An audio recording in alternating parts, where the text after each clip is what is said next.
Dýmá, ale nepáchne. Místo hořící špičky malá žárovička. Kuřák vdechuje jen páru s nikotinem, bez dechtu a dalších karcinogenních látek.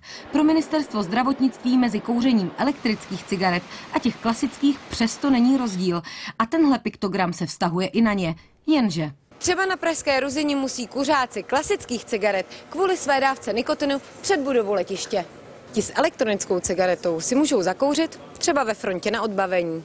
Tyto elektronické cigarety neomezují ostatní cestující. Na palubě letadla už takzvaní e-kuřáci výhodu ztrácejí, alespoň u českých aerolinií. Jednak je to elektronické zařízení, potom je tu psychologický aspekt a možnost negativního ovlivnění potřeb ostatních cestujících. Například je tu možnost vyvolání potřeby také se zapálit. Stejné pravidlo mají například i British Airways nebo American Airlines. Naopak třeba EasyJet a BMI Baby e-cigarety tolerují. A do třetice. Vlaky českých drah jsou striktně nekuřácké, elektronické cigarety ale přepravní podmínky výslovně povolují. Ministerstvo proto zvažuje, že v novém protikuřáckém zákoně vůči elektronickým cigaretám přitvrdí a výslovně je zahrne do nové definice kouření.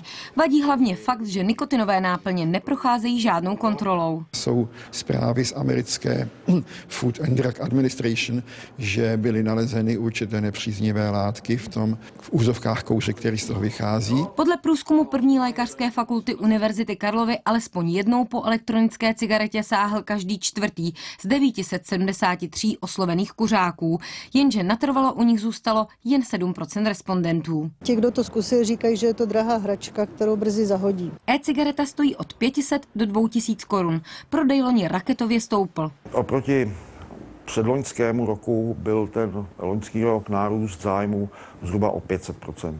Podle lékařů škodí míň než ta klasická a může při odvykání pomoct. Na druhou stranu přísun nikotinu nemá kuřák pod kontrolou a závislost na něm se tak může paradoxně prohloubit. Olga Málková, Česká televize.